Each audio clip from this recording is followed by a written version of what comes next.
계속해서 대구 경북 소식입니다. 지역 대학가에서도 불법 몰카 범죄가 기승을 부리고 있지만 이에 대한 대책은 지지부진합니다. 학교 당국이 성범죄 근절에 소극적인 사이 생활형 성범죄에 노출된 학생들은 불안에 떨 수밖에 없다는 지적이 나옵니다. 장미쁨 기자가 보도합니다. 지난 1월 포항의 한 대학에서 화장실 몰카 사건이 발생해 경찰이 수사에 나섰습니다. 경찰은 대학생 23살 A씨가 두 차례에 걸쳐 몰카 범죄를 저지른 것을 확인하고 A씨를 형사 입건했습니다. 지역 대학가로 확산된 화장실 몰카 범죄 소식에 학생들의 불안감도 커지고 있습니다. 사람이 많은 화장실 찾아가려고 이제 멀리 있는 곳까지 걸어서 가기도 하고 위나 아래도 한 번씩 쳐다보게 되고 이제 특히 구멍 같은 게 뚫려 있으면 이제 한 번씩 더 확인을 하게 되는 것 같아요. 이 대학교에서는 지난해에도 설치형 몰카 범죄가 발생했지만 제대로 된 대책이 나오지 않고 있다 보니 비슷한 범죄가 반복되고 있다는 지적이 나옵니다. 이번 사건이 알려지자 학생들은 학교 차원의 신속한 진상조사와 교내 화장실 전수조사 등 철저한 재발 방지책을 요구했지만 모두 이행되지 않았습니다. 학생들 사이에는 이렇다 할 학교 공지가 없었으니까 소문만 무성하게 나고 내 옆에 가해자가 돌아다닐 수 있다는 생각에 진짜로 두려워하는 학생들이 있거든요. 공황 증세를 앓고 있는 학생들도 있다고 들었고. 이에 대해 포항 여성단체는 성범죄에 대해 쉬쉬하는 미온적인 대처가 오히려 추가 피해를 유발할 수 있다며 우려하고 있습니다.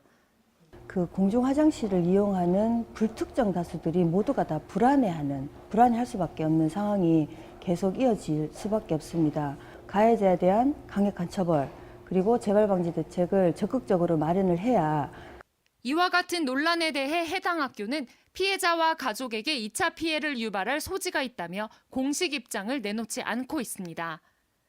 최근 몰카 범죄에 대해 청와대 국민청원이 이루어지는 등 사회적 관심이 커지는 가운데 학교 당국의 철저한 조치가 시급해 보입니다.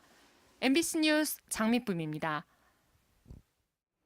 산업 폐수 가운데 정화가 가장 어려운 것이 바로 철강 폐수인데요. 미세 조류를 활용해 철강 폐수 오염물과 남은 조류 슬러지까지 동시에 처리하는 기술이 세계 최초로 개발됐습니다. 엄지원 기자입니다. 국내 호수 등에 서식하는 미세조류 세네데스무스 쿼드리카우다입니다. 박테리아와 함께 배양된 이 균주를 철강 폐수에 넣고 전기 분해를 시작합니다. 1시간쯤 지나자 물고기 기형을 유발하는 황화시안 등 오염물질이 100% 산화되고 미세조류가 뭉쳐 수면 위로 떠오릅니다. 유기물 오염을 일으키는 화학적 산소 요구량, COD 농도도 0.2%까지 낮췄습니다. 공정이 줄면서 처리 시간도 1시간으로 종전에 비해 5분의 1 짧아졌습니다. 기존의 그 활성 슬러지 공법을 활용해서 질소를 처리하는 공정의 경우에는 적어도 3단계 이상의 복잡한 공정을 가지고 있습니다. 근데 이거 미세조류를 활용하게 되면 그 공정을 한 단계로 줄일 수 있다는 것. 국립낙동강 생물자원관은 지난해 미세조류를 활용한 1차 정화에 이어 후처리격인 잔여 오염물과 조류 제거까지 성공하면서 연달아 특허 출원을 마쳤습니다.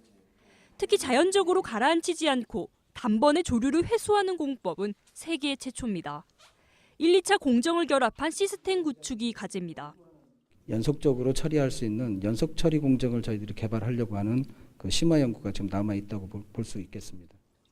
생물자원관은 산업 현장에 적용될 수 있도록 실증 연구를 거쳐 기술 이전에 나설 계획입니다. MBC 뉴스 엄지원입니다.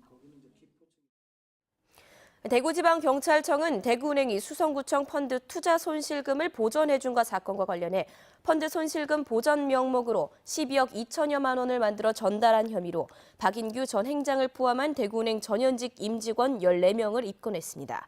손실금을 보전받고 허위 공문서를 만든 혐의로 수성구청 공무원 6명도 함께 입건해 기소 의견으로 검찰에 송치했습니다. 대구은행 전현직 임원들은 수성구청이 가입한 해외 펀드 30억 원이 손실이 나자 사비로 12억 2천여만 원을 보전해줬고 공무원들은 손실 사실을 숨기기 위해 정기예금에 넣어놓은 것처럼 가짜 결산 공문을 만든 혐의를 받고 있습니다.